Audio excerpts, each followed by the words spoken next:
de noviembre del año 1975, un grupo de 7 leñadores fueron contratados para efectuar labores de tala de árboles en el Parque Nacional de Sidgray, cerca de Snowflake, Arizona. Travis Walton tenía apenas 22 años y trabajaba con 6 amigos como leñadores. El equipo estaba conformado por Allen Dallis, Steve Pierce, Kenneth Peterson, John Goulet, Dwayne Smith y Mike Rogers. Al llegar al final de la jornada de regreso hacia el pueblo con sus compañeros de trabajo en una camioneta, después de haber talado árboles todo el día, a mitad del trayecto todos observan una extraña luz muy intensa que se cuela por las copas de los árboles. Lo que emitía esa luz era un objeto lenticular. A través de los árboles vimos la fuente de esa luz tan intensa y fue un shock para todos. A 30 metros nuestro teníamos un disco metálico suspendido por encima del suelo, que emitía una especie de halo luminoso y vaporoso. El objeto en forma de disco tendría 6 metros de ancho y de altura alrededor de los 2,50 metros. Tenía una cúpula en su cumbre y era de una incandescencia amarilla. Aterrizó frente a nosotros y bloqueó el camino. 6 de los leñadores, víctimas quizás del asombro o del pánico, se quedaron en el vehículo, pero Travis Walton, presa de la emoción y la curiosidad, saltó de la parte anterior de la camioneta y se apresuró ligeramente hacia el objeto, ignorando los gritos de regreso que sus compañeros prevenían. Según relataron posteriormente, Travis, cuando se halló debajo del aparato, se detuvo y al momento salió de este un rayo de color verde azulado que lo golpeó el pecho, haciéndole caer a tierra, donde quedó tendido y sin conocimiento. Sus compañeros, al ver eso, abandonaron precipitadamente el lugar, dejando allí a su pobre compañero. Tras unos kilómetros, tras haber visto el relámpago de luz irse como una flecha por encima de los árboles, ellos volvieron al lugar del incidente. Travis Walton no estaba allí. Luego de eso darían parte a la policía. Pronto llegó el sheriff Martin Killesmith y todo su equipo de ayudantes. Sometieron un intenso interrogatorio a los chicos. El sheriff era un hombre abierto y tolerante con el asunto de los ovnis. Se encargó de que les trataran bien. Más adelante el sheriff declaró con estas palabras: "La verdad es que todo esto me suena un poco loco, pero tengo que admitirlo, yo no tengo ninguna razón para no creerles". Esa noche los agentes de policías inspeccionaron el bosque, pero no hallaron ni rastro de Walton. Las búsquedas efectuadas por la policía y numerosos voluntarios no dieron con él. Al día siguiente de su desaparición, las autoridades comenzaron seriamente a contemplar un homicidio debido a la extraña historia que contaban los testigos. Los días pasaban y el joven Travis Walton no daba señales de vida.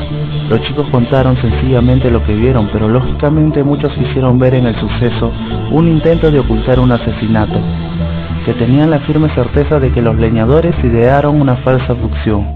Para ocultar un crimen, fueron acusados de homicidio. Entonces los jóvenes decidieron someterse a la prueba del polígrafo, el detector de mentiras. La familia de Travis les acusaba y lo único que podía demostrar su inocencia era el polígrafo.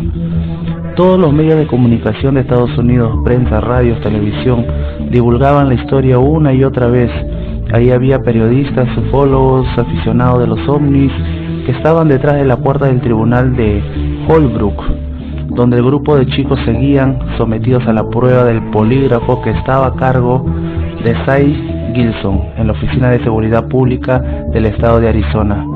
Concluido el examen, Gilson se sorprendió. Quedaba claro que no había signos de alguna mentira. Entonces sí decían la verdad. Travis había sido llevado a bordo de una nave desconocida. El mismo día del polígrafo, el 10 de noviembre a medianoche, la hermana de Travis recibió una llamada telefónica. Era Travis, que decía llamar desde una cabina en Heber, pidiendo ayuda, en estado alteradísimo, y repetía una y otra vez: "Ya me trajeron de nuevo". Acudieron al lugar donde Travis decía encontrarse y ahí lo hallaron, dentro de la cabina telefónica, semi-inconsciente, desnudo y en un estado físico y psíquico lamentable. Lamentablemente había perdido 5 kilos y llevaba barba de 5 días. Su rostro estaba visiblemente demacrado y de rumbo a casa no paraba de repetirlo. Eran terribles, y una piel blanca, aquellos ojos grandes que me miraban fijamente, y yo lloraba de terror. Me aclararon que no fueron horas sino 5 días de desaparecido y que todo el mundo lo estaba buscando. Trevi Walton se sometió a sesiones de regresión hipnótica a cargo de James Harden, quien no dudó en considerar que su caso era auténtico. Gracias a ellas logró recordar gran parte de lo sucedido. Él había sido secuestrado en una nave extraterrestre. Según Walton, lo último que recordaba claramente era que el rayo de luz lo había golpeado mientras estaba de pie debajo del brillante disco. Lo siguiente que supo fue que estaba acostado en un servicio plano, como una cama reclinada. Inmediatamente se dio cuenta de que el aire era húmedo y pesado. También inmediatamente sintió dolor en todo su cuerpo. Una luz brillaba sobre él desde arriba. Cada respiración era decisivamente difícil y dolorosa. Al principio creía que estaba en un hospital, entonces notó que las 3 figuras estaban a su alrededor, cada uno de un traje naranja, aunque era perfectamente obvio para Walton que no eran para nada humanos.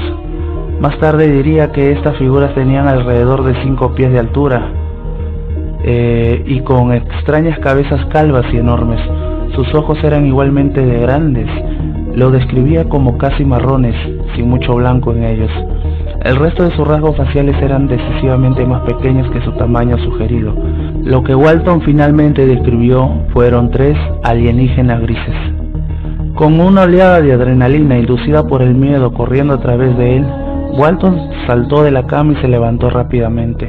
Comenzó a gritar a las 3 criaturas extrañas, advirtiéndole que se mantenieran alejadas. Se las arregló para recoger un cilindro de vidrio de un estante mientras retrocedía. Su intención era aplastar para objetar y usarlo como un arma. Sin embargo, fue incapaz de romperlo. En cambio, lo agitó a las 3 criaturas y continuó gritando. Para su sorpresa, retrocedieron y abandonaron la habitación. Después de esperar un momento, Walton también salió de la habitación. Recorrió un pasillo al final del cual accedió a una segunda estancia circular que llamaba la atención por una especie de montículo en forma de silla, en cuyos apoyabrazos surgió un monitor cada lado. El tamaño de esa silla era pequeña, parecía estar diseñada por aquellos seres. Aún así tomó asiento y activó un resorte en forma de palanca, pensando en la forma de abrir una compuerta y escapar. De ahí entonces unas luces que estaban en el techo, que parecían estrellas, empezaron a moverse. Tuvo dudas y volvió a poner la palanca como estaba. Entonces fue recibido por un ser de aspecto humano, una altura aproximadamente de 1,80, vestido con un traje azul. Su cabeza estaba cubierta por un casco. Trevi se sintió más confiado al lado de aquel ser, evidentemente por su apariencia humana. Trevi le comenzó a hacer muchas preguntas, pero este ser no le hacía caso.